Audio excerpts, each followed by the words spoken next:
Everybody, what's going on? What's happening? Ramadan Mubarak to all my beautiful people out there, and peace to everyone else. You see the title.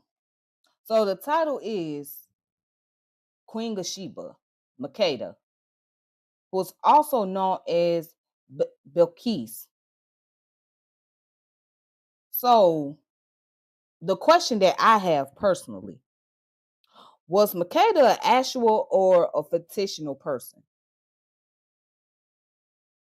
So many of y'all may not heard about the story of the Queen of Sheba. Okay. So the Queen of Sheba, her story was basically started off with the fact that she had some encounters with Solomon. And she was known to visit Solomon and give him nice things and goals and whatnot. Okay. So as a matter of fact, this story is so interesting because if you ever heard the song by a group called Les Nubian is a group, an R&B group. They're originally from Africa. They're from Cameroon, I believe, but they grew up in Paris. And they had a song called Makeda, which came out in 1998. The song is in French. So the song is in French, and it tells a story about the Queen of Sheba. But what's interesting about the video, if you watch the video, right, they was in New Orleans during the time where they had the Mardi Gras. So the song is in French, but it's a beautiful song. It has a nice vibe, a nice tune to it. But they tell a story about Makeda. And it's been a question that I had for a long time. Is this person a real individual, or is she just a fictional character? Now, the story about her is written in the Bible and also in the Quran as well, which I will go into the Bible scripture, which is in 1 King chapter 10. And also you'll find it in 2 Chronicle chapter 9. Okay. So before I get started, make sure you like and subscribe to the channel, hit the notification bell, share the channel, etc. So let's go into the biblical scripture about who is the Queen of Sheba according to the Bible. All right, so yeah, I have the Bible right here. So what I'm reading out of is the New King James Version. Okay, the New King James Version. And I had this book for a long time. Excuse me. I had this book for a very long time. I had this Bible since I was a teenager, in my little Christian days.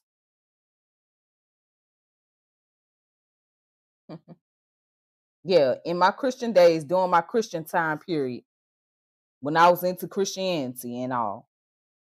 Okay, so I have the Quran, I got the Torah, which is the Tanakh, and I have the Bible. All right, so let's go into 1 King chapter 10. What the pastor say, open your Bible and turn to 1 King chapter 10. All right, so let's go by what the biblical scriptures say. It says, now when the Queen of Sheba heard of the fame of Solomon concerning the name of the Lord, she came to test him with hard questions. She came to Jerusalem with a very great retinue, with camels that bore spices, very much gold and precious stones. And when she came to Solomon, she spoke with him all about that was in her heart. So Solomon answered all her questions. There was nothing so difficult for the king that he could not explain it to her. And when the Queen of Sheba had seen all the wisdom of Solomon, the house that he had built, the food on his table, the singing of his servants, the service of his waiters and their apparel, his cupbearers, and his entryway by which he went up to the house of the Lord, there was no more spirit in her. It says, then she said to the king, it was a true report which I heard in my own land about your words and your wisdom. So right there, she got the chance to meet Solomon, right? And she was amazed at the things that she saw. She saw that he had all this beautiful luxury. He was living a lavish life, right? But then she was impressed by the fact that he was a man full of wisdom, which Solomon was full of wisdom because his father was David, and David was a poet, or no, he was a songwriter. Solomon was a poet. Okay. So if you read Psalms, Psalms is basically the songs, the lyrics. And when you read Proverbs, Proverbs is nothing more than poetry. Okay. So that's what you're gonna know is when you read those scriptures. But allow me to continue.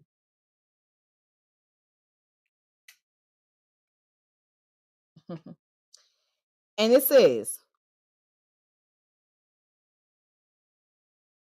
the food on his table. No, I read that part. It says, then she said to the king, it was a true report which I heard in my own land about your words and your wisdom. However, I did not believe the words until I came and I saw with my own eyes. And indeed, the half was not told to me. Your wisdom and prosperity exceed the fame of which I heard. Happy are you, happy are your men, and happy are these your servants who stand continually before you and hear your wisdom. And it goes on to say, blessed be the Lord your God who delighted in you, setting you on the throne of Israel, because the Lord has loved Israel forever. Therefore, he made you king to do justice and righteousness. And then she gave the king 120 talents of gold, spices in great quantity, and precious stones. There never again came such abundance of spices as the Queen of Sheba gave to the King Solomon. All right. And then it goes on to say, also the ships of Hiram, which brought gold from Ophir, brought great quantities of ogmud wood and precious stones from Ophir. All right. And then it says, and the king made steps of the ogmud wood for the house of the Lord, and for the king's house also harps and strings, instruments for singers. There never again came such ogmud wood, nor has the like been seen to this day. Now the king Solomon gave the queen of Sheba all she desired, whatever she asked, besides what Solomon had given her according to the royal generosity. She turned and went to her own country, she and her servants. All right, so that's that. That's the story. All right, so now you may wonder, well, what is Sheba? Where is that located? That's a good question. Let's look up Sheba. Where is Sheba today?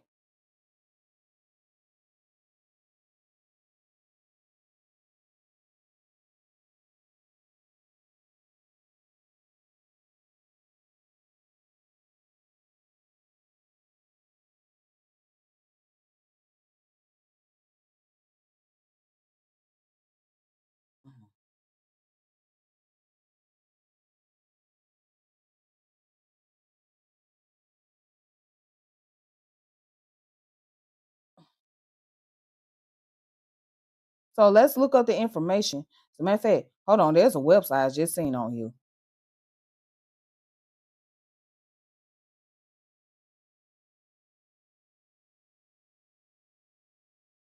Well,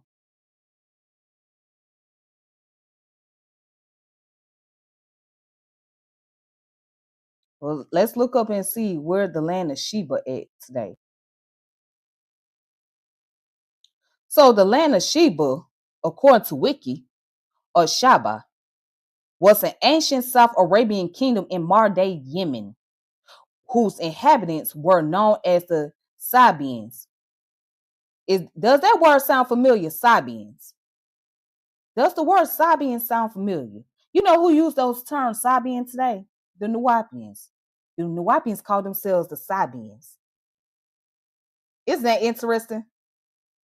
But let's continue. All right.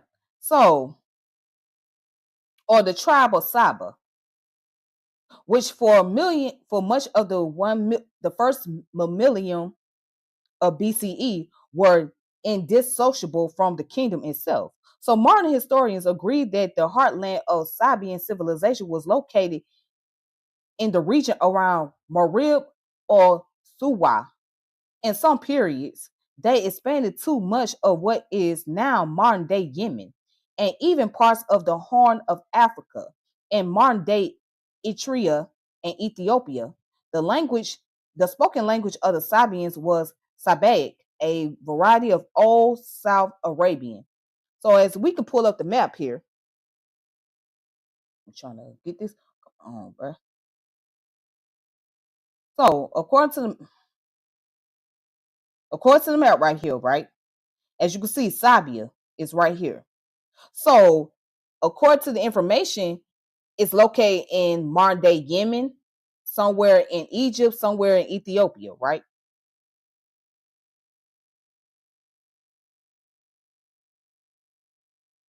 All right. So that's where the story. That's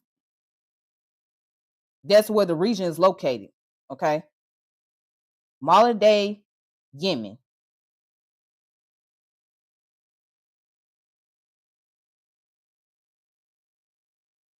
But if people don't realize or understand something, when you read something like the Bible, if you really read the Bible closely, it's really talking a lot about the nations.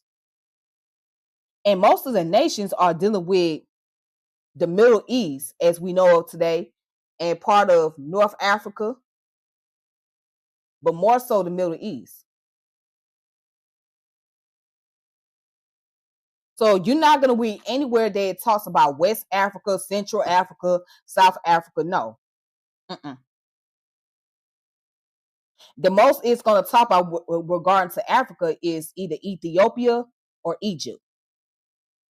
And the rest of it is the Middle East, or what we know today is the Middle East. And part of it go into Mesopotamia, and Mesopotamia is located somewhere in Europe, like between on the borderline of Europe and Asia. But outside of that, you're not going to ever read the scripture and it pertains to anything about West Africa, Central Africa.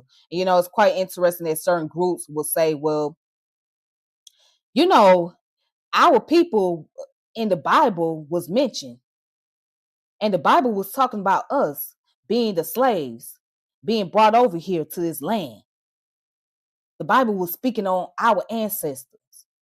No, the Bible did not. The Bible didn't have anything to do with your ancestors being enslaved in America. However, see, this is where the Jedi mind trick comes in. What happened is the slave master used the Bible as a way to justify why our people were brought here into this country. So the Bible was used as a justification to support why people were in slavery, right? But that was not the actual case. Because if you pay attention to the Bible does not mention anything about West Africa or Central Africa. It doesn't even give an account on those regions. But let's get back to the story about Queen Sheba.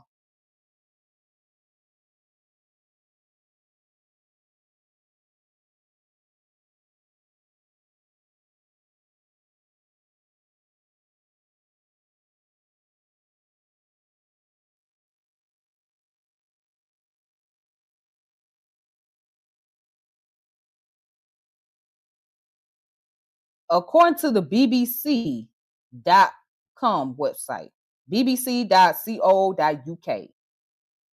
All right.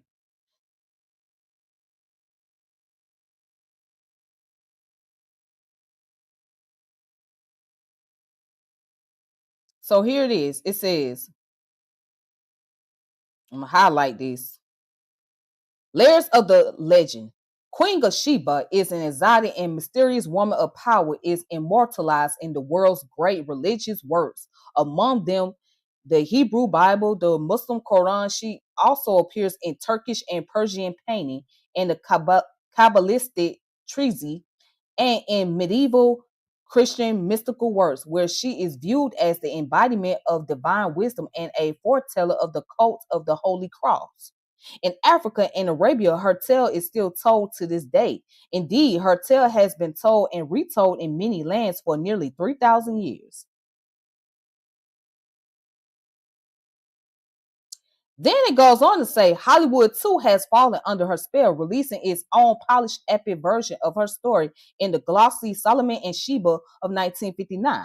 The sources and history of the legend, however, are elusive. No other popular heroine is so celebrated but so puzzling. Trying to ascertain who she may really have been is arduous task, and a question soon arises. Why, if so little is known about her, has she become such an important figure? The tales of Solomon and the Queen of Sheba have, after all, even provided the founding myths for the modern states of Israel and Ethiopia. So that's a great question. How did she become so extraordinary? How did she become so popular? And have they ever found out if she's exactly a real person? Now let's go into the Quran for a moment, shall we? I got the English version of the Quran, okay? The English version.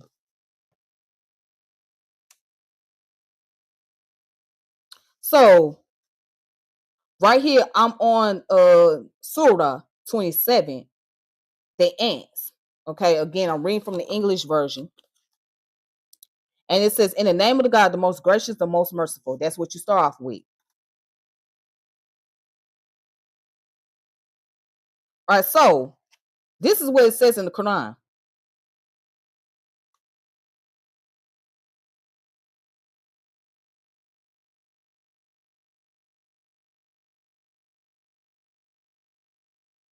Hmm.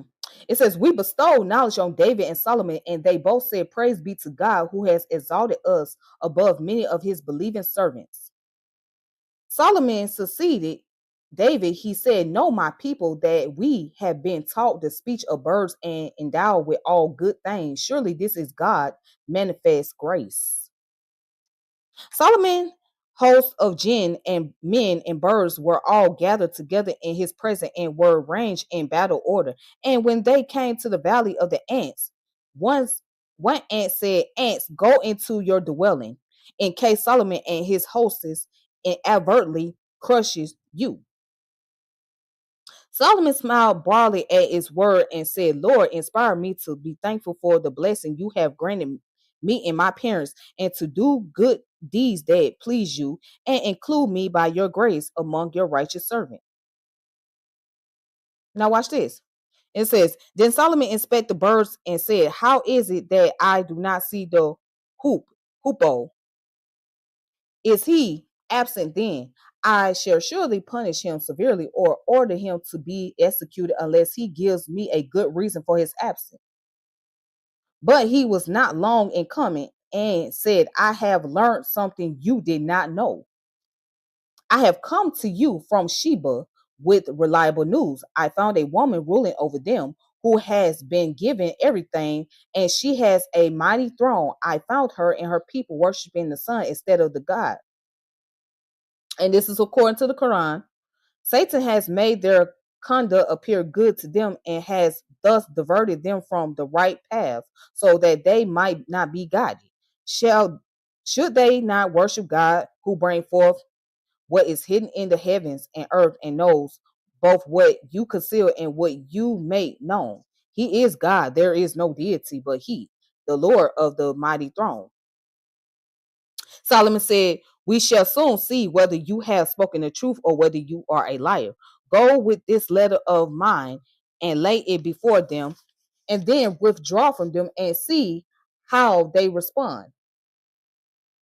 All right, so was the servant of Solomon, who happened to be the ant, he was late. He did not show up on the timely manner like he was supposed to. So Solomon said, all right, you better have a good ass reason. Excuse my language. You better have a good reason why you did not come like I asked you to. Because if not, then that's your behind and you finna be executed. So the aunt basically said, well, here's the thing. I got something to show you. I went to another town, right? And I noticed they have a leader over there. And what they're doing is they're worshiping the sun. So they're considered as pagans. Okay. They're worshiping the sun. They're not worshiping God. And he said, well, I hope you ain't lying about this, but here, I'm going to give you this and you send it over there to them and then let me know what they say.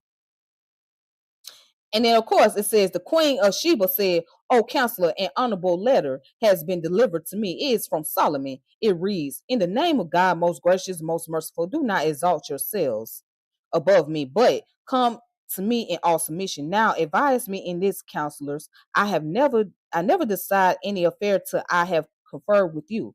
They said, "We are strong and our prowess in battle is great, but the decision is in your hands. So consider what you will command." She said, "Surely when mighty kings invade a country, they despoil it and humiliate its noblest inhabitants. These men will do the same, but I shall send them a present and see with what reply my envoys will return." So when the envoy came to Solomon, he said, "What are you offering me? Wealth, but that which God has given me is better than that which he has given you. Yet you rejoice in your gift. Go back to them. We shall most certainly come upon them with forces which they will never be able to withstand, and shall most certainly cause them to be driven from their lands, disgraced and humbled." So Solomon then said, "Oh, counselor, which of you can bring me her throne before they come to me in submission?" A demon from among the jinn said, "I will bring it to you before you get up from your seat. I am strong and trustworthy enough to do it." But one of them who had some knowledge of the book said, "I will bring it to you in the twinkling of an eye." When Solomon saw it placed before him, he exclaimed, "This is by the grace of my Lord to test whether I am grateful or ungrateful. Whosoever is grateful, it is for the good of his own self. Whosoever is ungrateful, then surely my Lord is self-sufficient and generous." He said, "Disguise her throne. We shall see whether or not she will recognize it." When she came to Solomon, she was asked, "Is your throne like this?" She replied, "It looks as though it were the same, and we had been given knowledge of your power before this, and we have already submitted. And that which she used to worship besides God has stopped her from believing, for she came of a disbelieving people." Then she was bidding to enter the palace, but when she saw it, she thought it was a deep pool of water and bare her legs. But Solomon explained, "It is just a palace paved with glass." And she said, "My Lord, I have wronged myself. Now I submit myself along with Solomon to God, the Lord of the universe." And that's where the story of Queen Sheba is located, right here in the Quran. Okay. But let's go back to the information. Let's see what else we can find.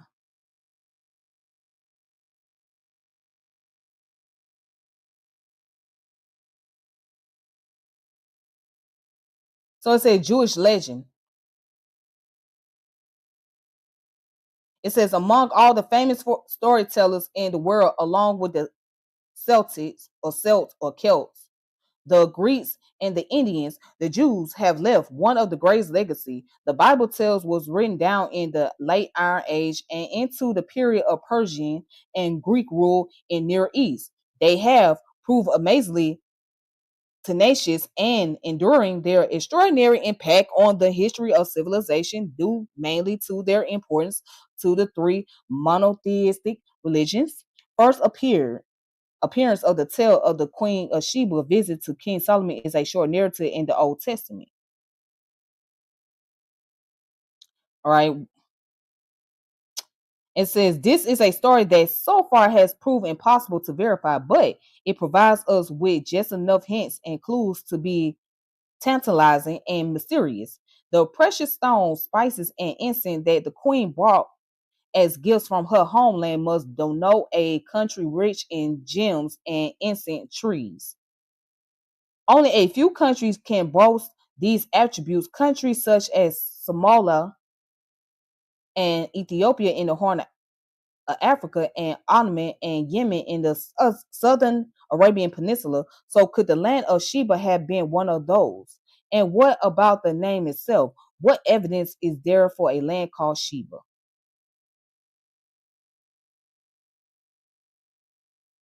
All right, so it goes on to talk about the Islamic tradition, right? But it says, picking the clues. There are facts several people call Sheba in the Bible. One is a descendant of Noah's son Shem, and another of his son Ham. But it is also referred to as a place. The book of Ezekiel tells us that the merchants trading with Tyre came from Sheba and Ramah and brought with them spices, precious stones, and golds. The exact same goods that the queen of Sheba brought with her when she came to visit Solomon in Jerusalem. But it says, but the most popular translation of the Hebrew word Sheba is the Arabic Shaba, referring to a great kingdom, the Sabian kingdom, in what is today Yemen. And though historic proof is lacking for the Queen of Sheba herself, there is plenty of textual evidence to support this great kingdom of Saba. In Assyrian texts, kings by the name of Itamru and Karibilu have been associated with kings of Shaba named Ithamars and Karibu in Yemen texts. But again, no one can really prove her existence. No one can prove is she really real or not. But let's see the Islamic tradition, right? It says even more interesting are the current excavations of an ancient temple in the old market town of Marib in the lands thought to have once been part of the ancient kingdom of Shaba. The, the temple is known as the Makaram Bilqis or the Temple of Bilqis, and Bilqis is the name given to the Queen of Shaba. In the later stories in the Islamic tradition, in the Quran written earlier, the Queen of Sheba is nameless. Her story there shares some of the familiar lines of the Bible version, but as a few of its own. God, we are told, had enabled Solomon to converse with birds, and one day noticed that the lapwing was missing. When the bird returned, she explained that she had been traveling in a foreign land known as Shaba, which was ruled over by a queen who was immensely rich and sat on a throne of gold and silver. Solomon then invited the queen to visit him. All right. Says on arrival, she entered the palace that he had specially built for her. The walls and floor and of the building were made of glass and water flowed over the floor. She picked up her skirt to walk over the flood and so revealed her legs, which were covered with hair like a goat. Ooh, so she was a hairy woman. It says a later Arabic tale tells of how the Queen of Sheba came to have a goat hoof as a foot. Whilst pregnant, her mother saw a handsome goat which she craved for after the manner of women who are with child. And when her own daughter was born, the child had one foot and one goat hoof. Wow. That's an interesting story. Then it goes on to talk about the Ethiopian tradition. So it says the Ethiopian tradition. Of all the stories of the Queen of Sheba, those of Ethiopia and the Horn of Africa are those that probably retain the most resonant today with the people who tell them.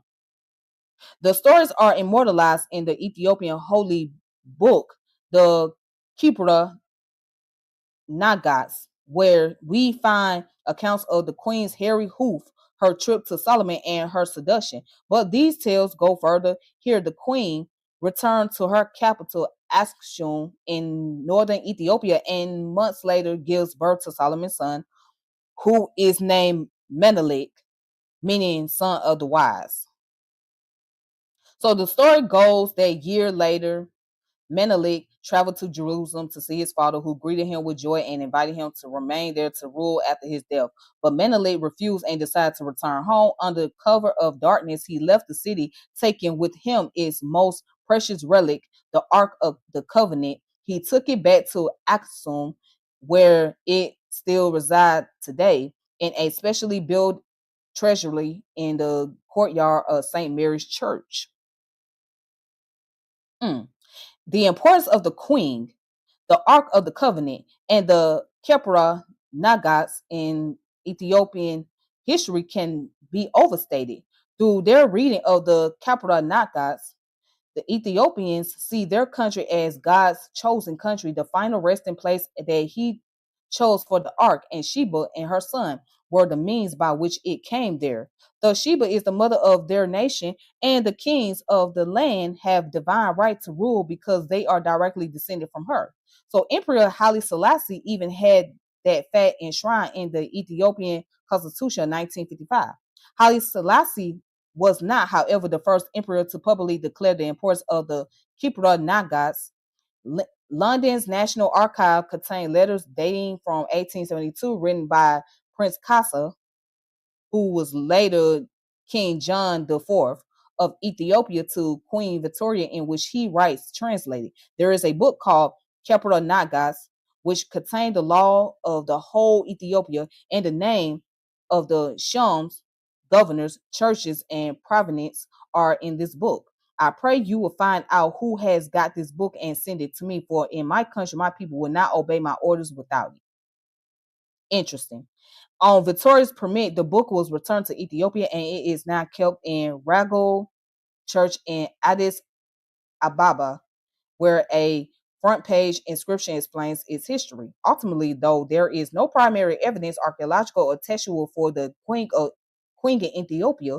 The impressive ruins at Aksum are 1,000 years too late for a queen contemporary with Solomon, at least on his traditional dating in the 10th century BC.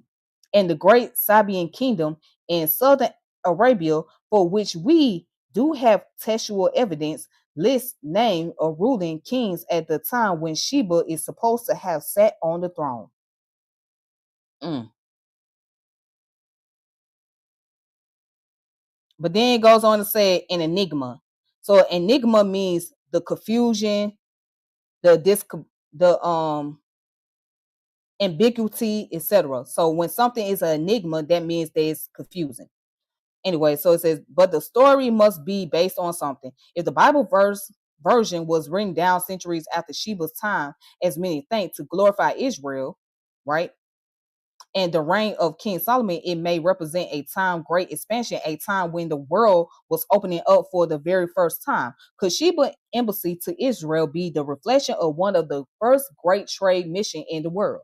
Interestingly, there are ancient texts that do talk about powerful queens of northern Arabia in the 7th and 8th century BC, the time that some historians in Israel are attempted to place the historical king Solomon. As for the queen herself, her history remained an enigma.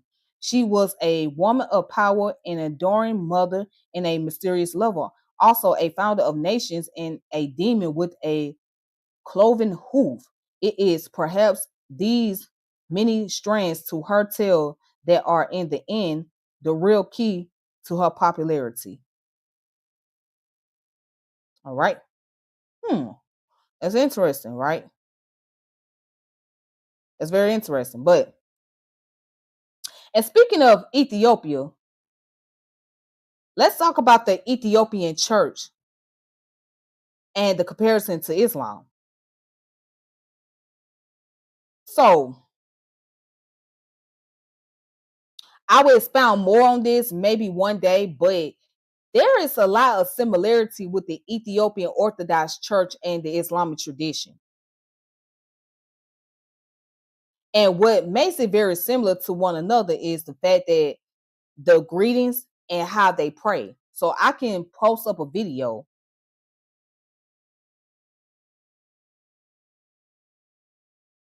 See, Ethiopian diet. Watch this. So there's a lot of similarity with the Ethiopian Orthodox Church to Islam. Let me show y'all something. It says the Ethiopian Orthodox dietary laws include fasting periods and abstaining from animal products, right? These practices are similar to other Orthodox Christian diets. Okay.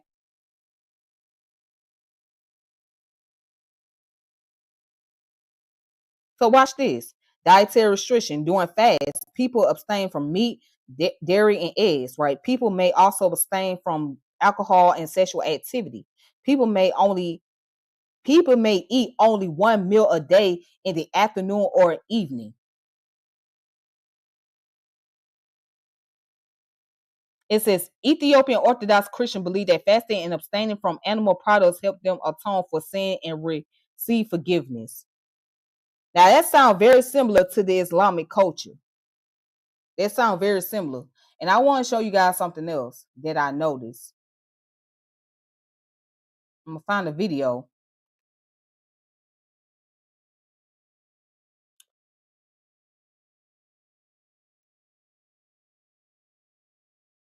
For the greetings.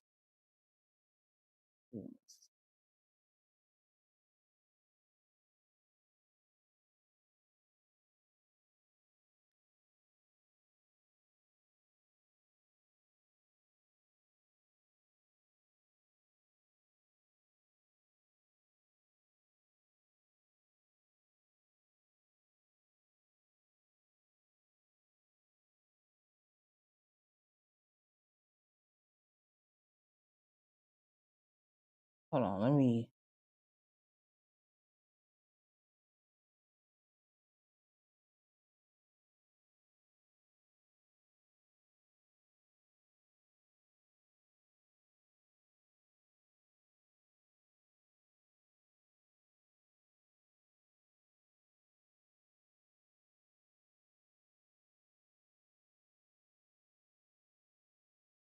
See, I don't think this is the video.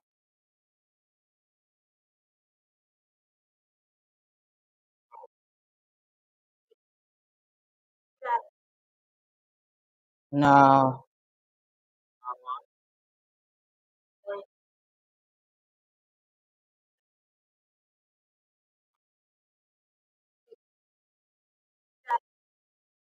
no, that's not it. I'm sorry, you guys. Let me find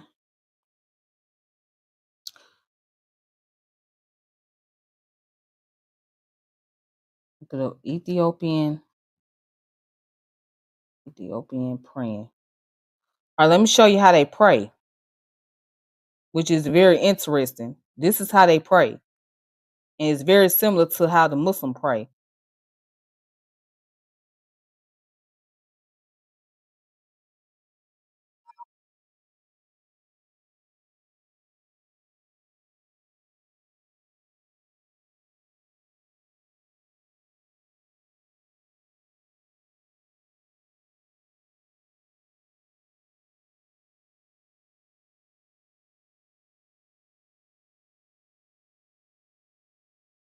So watch this. This is a very interesting thing about the Ethiopian church that I know is there's a lot of similarities.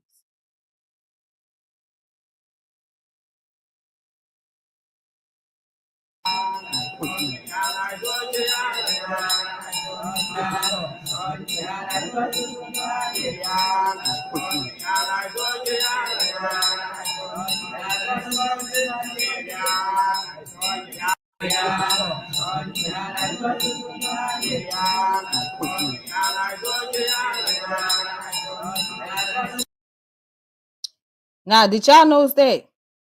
So you notice how the women is on one side and the men on the other side, right? The women is covered up, the men are covered up, right? And you see how when they go up into this position and they go down to prostrate, it's very similar. Because what you will see in the Islamic culture, right? The Ethiopian culture And even in the Hebrew culture, because at one point in time I was a Hebrew Israelite, they all are very similar in their practice. And then the language sound very similar, right? Because in Ethiopia, I think they speak what is called the Ge'ez language. But Arabic, Hebrew, and the Ge'ez language is all part of the Aramaic, right? It's part of the Aramaic family, which is also part of the Afro-Asiatic language family. But I'm going to find a video where the brother was given a greeting, right?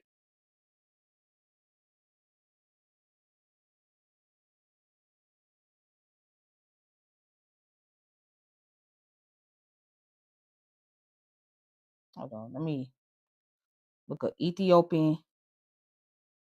Hold on. Ethiopian.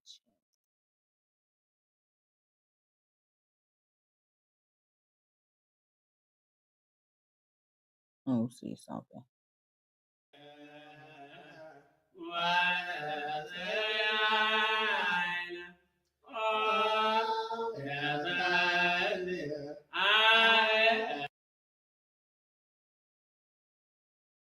All right, hold on. I'm gonna play this video for y'all real fast.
You notice that?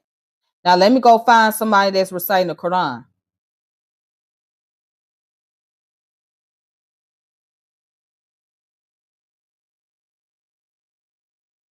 Let me show you. Muslim reciting Muslim chants.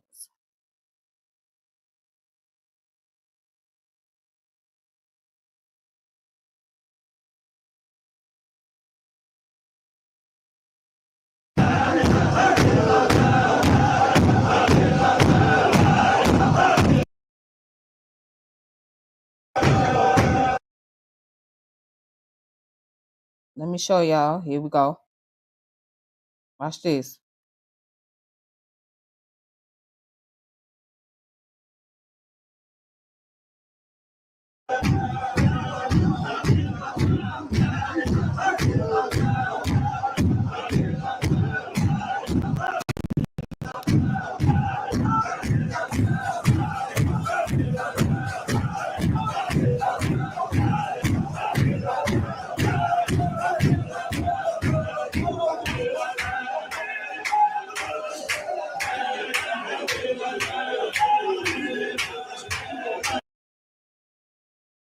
By the way, those people are Sufi Muslim, okay? But do you hear the similarities, right? You hear the similarities. And then let me show you the prayers.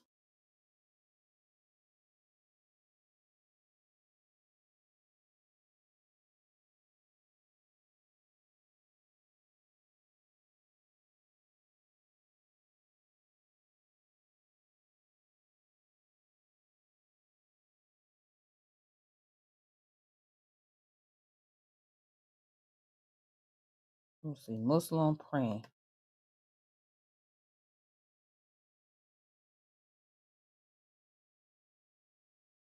Okay, here we go.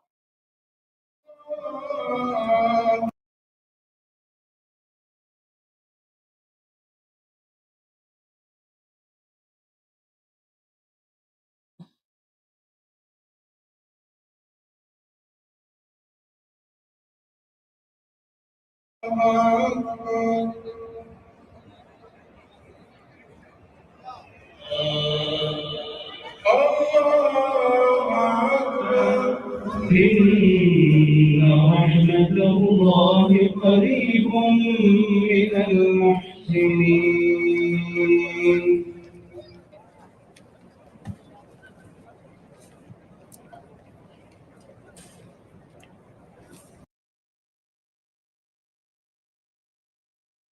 Mm.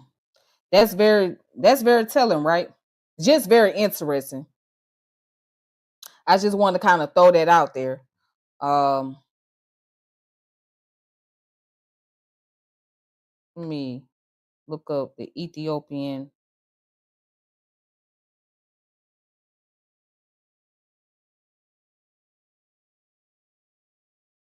Christian.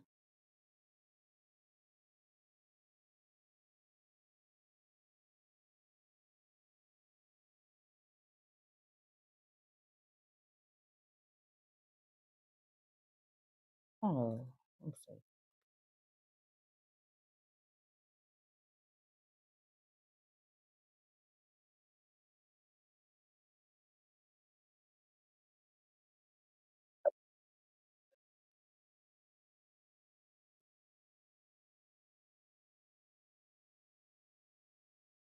Let's see.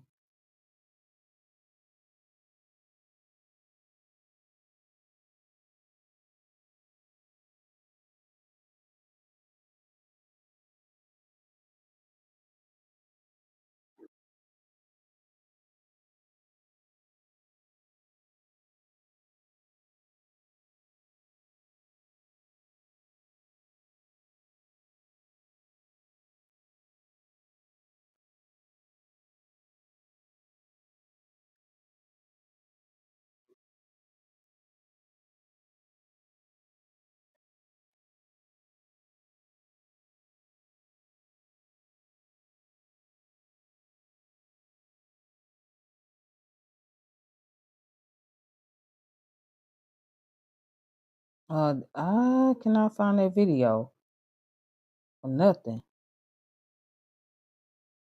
Oh, I can't find that video for nothing. It's on here.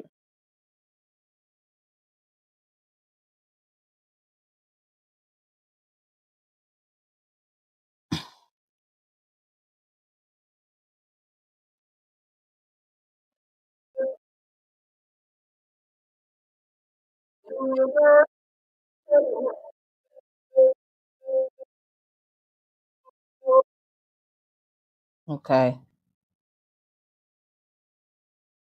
Now, but what's interesting about it is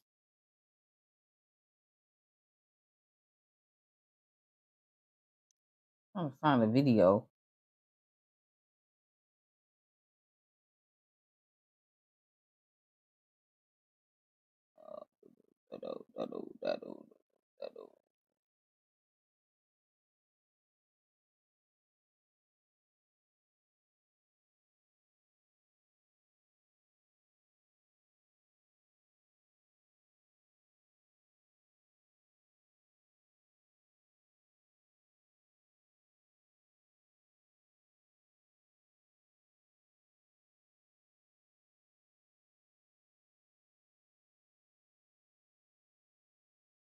Hmm.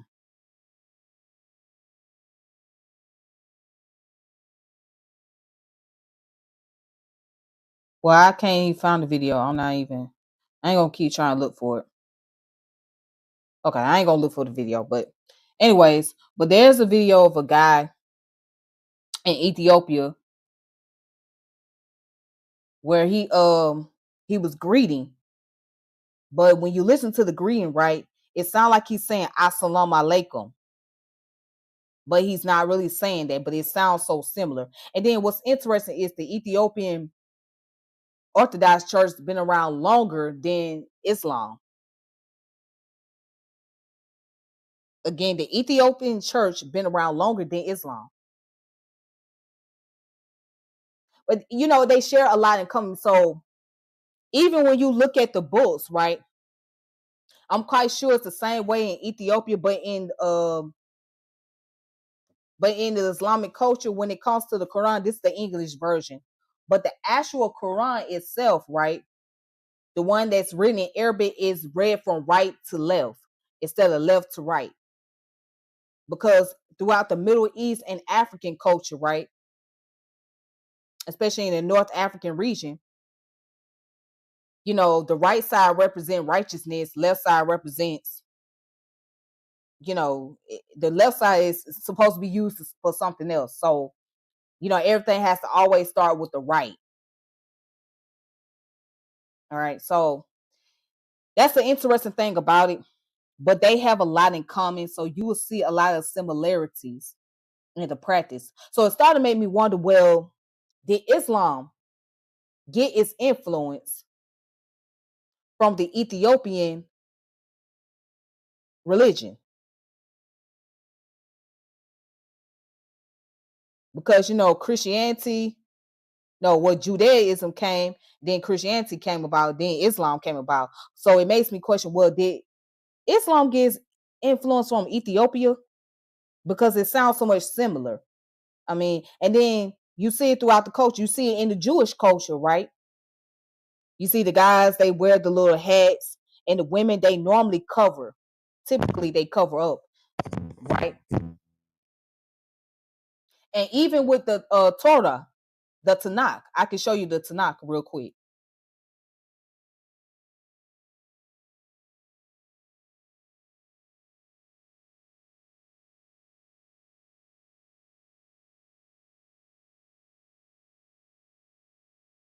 Even with the Tanakh, it's just similar like the Quran. It's from right to left. You see? This is the Tanakh right here, from right to left.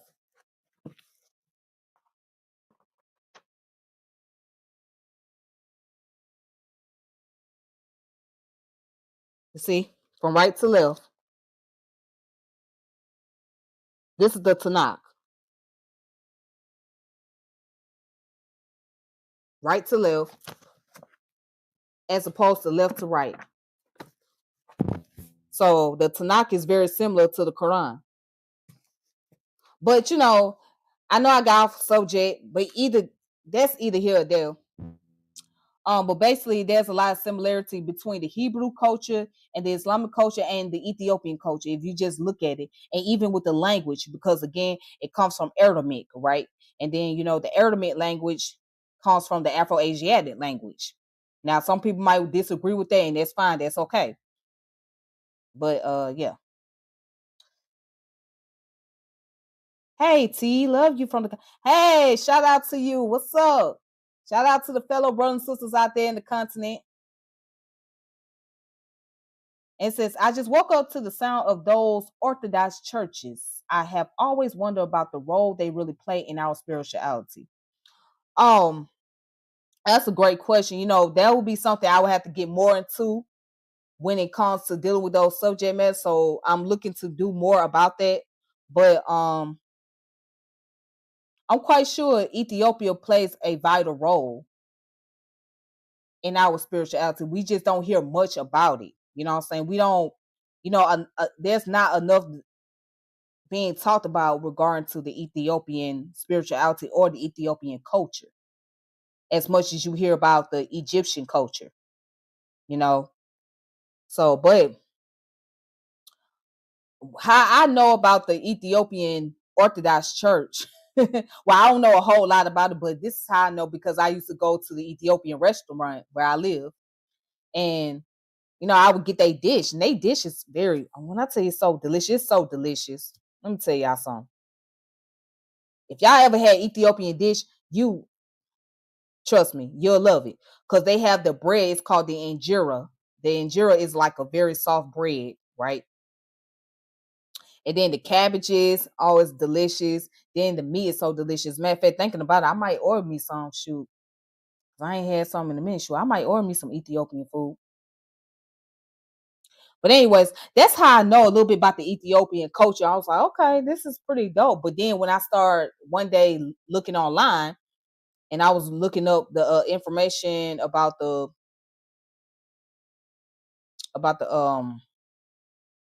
what was I looking for? Oh, I was looking for some Quran, recitation online. Then I happened to come across the Ethiopian information while I was in the midst of looking for it. And I said, well, dang, they sound very similar to each other. And then it made me think about the language family. So, but you know what? I think it does play an important role. It's just a lot of people don't talk much about the religion, or they don't really get into depth about the Ethiopian culture or the Eritrea culture at that, So,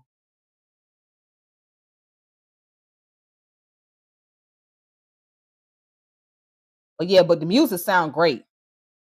It sounds really great. The food is very delicious. When I tell you it's very delicious, it is very delicious. There's nothing like it. Yep.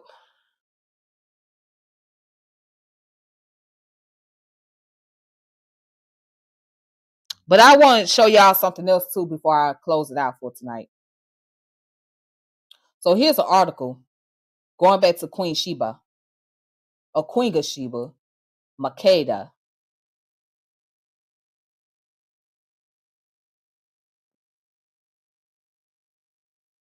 Makeda, Makeda. All right, it says matrifocal retention in Ethiopian Orthodox tradition, the Madonna as Ark and Queen Makeda as the prefiguration of Mary with the Egyptian Queen T and Pharaoh Hatshepsut, I forgot how you say her name, as reference.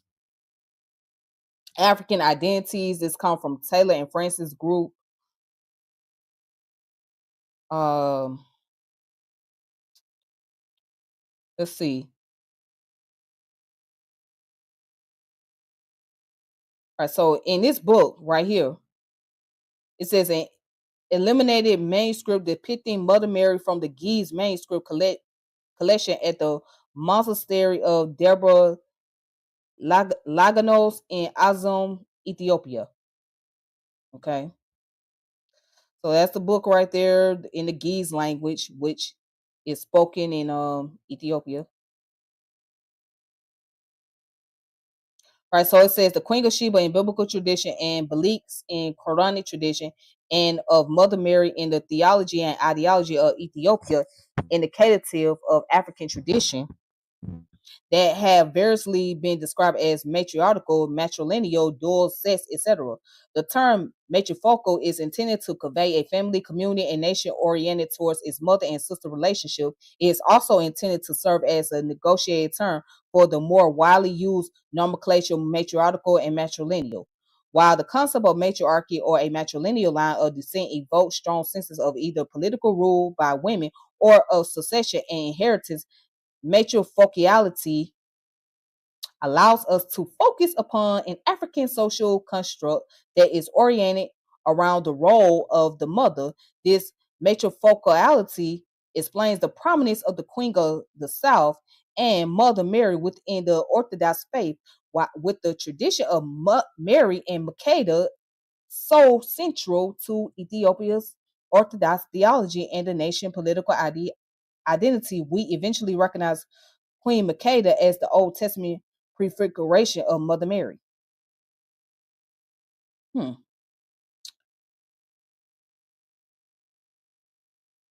All right, and then go down. It says this matrifocality, as we see in Ethiopian Orthodox literary tradition, is further informed by the classical archaeological remains found in northern Ethiopia at Yiha, Hawalati, and Adi Galamo. Archaeologically, the earliest human representation discovered at the foundation of Ethiopia's early kingdoms resting in the region of Yeha and Punt in particular are representation of women, typically of a regal pose. This feminine prominence remains despite the patriarchal distortion of colonialism as seen in the scholarship of Wallace Budge and Carlo Rossini, among other Western scholars. Furthermore, though the Ethiopian Orthodox Church is clearly a patriarchal institution, it preserves these matrifocal cultural currents, which are exhibit to varying degrees in indigenous tradition, institution, and cultures throughout the continent. All right. And it goes on to say this African mother-centered dynamic can also be observed more broadly in the Nile Valley civilization of Kemet, as exhibited by the prominence of Queen Mother T, 1390 BCE, who would give the god of three kings, and the lady pharaoh Habshu was it Habsheput Habshinu, I forgot how you say her name, but 1470 BCE, and her tradition or her trade expedition to Punt. Scholars such as Shinc Anta Diop and Ife Amadum helped to shed light upon this unique African gender dynamic, while we also consider millennia of documents, cultural, and material trade between Kemet and the land of Punt, which rests in the region of today's Djibouti, Eritrea, Ethiopia, Somalia, and Yemen. This illustrates a deep-rooted matriarchality connecting Nile Valley civilization and the habit of constructing mother-sister-centered society that have been preserved to varying degrees until today. All right, so I just wanted to show you this article. So basically, it goes in to talk about the Ethiopian church and also the traditions of how they primarily put the focus on the mother sister relationship, which is matrifocal retention. So it gets into a lot about Queen Makeda and Queen T, and also Pharaoh Hat or Queen Hat. So yeah, and this was written by Stefan H. Spencer. Okay. And it came out and it was published online 2021. So this came from the Taylor and Francis group, African Identities. So I think you guys should check out this website, Taylor and Francis group. They have a lot of great sources, great information, etc.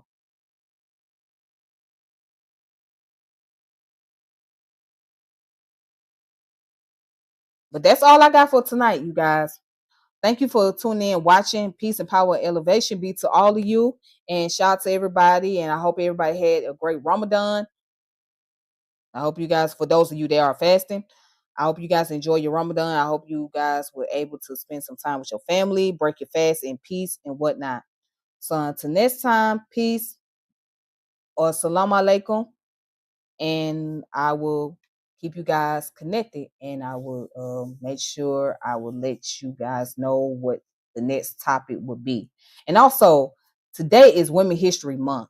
So by this being Women History Month, we have to observe the women who have really made a contribution to society or whatnot, and particularly, especially Black women who have really done a lot. I mean, not just in music or in sports or in entertainment business, but going beyond that. You know what I'm saying? Like women that's involved in the STEM program, women that was involved in the religious community, uh, who were also social activists, who was in politics, things of that nature. And before I close this out, I want to say rest in peace to Angie Stone, a legendary R&B singer who passed away due to a tragic car accident that took place in Alabama. She was hit. So the truck that she was in, oh no, she was in a van. The van that she was in, right, was hit by an 18-wheeler. And so 9 people, of course, they were all in the van. So there were 9 people there, and the only person that passed away was her. Everybody else, I don't know if they were injured or they recovered or whatnot, but she was the only person that passed away. So rest in peace to Angie Stone. Yes, we losing the legend. Angie Stone, Roberta Flack. Oh my goodness, the list goes on. Irv Gotti. I can't remember who else passed on. DJ Unk.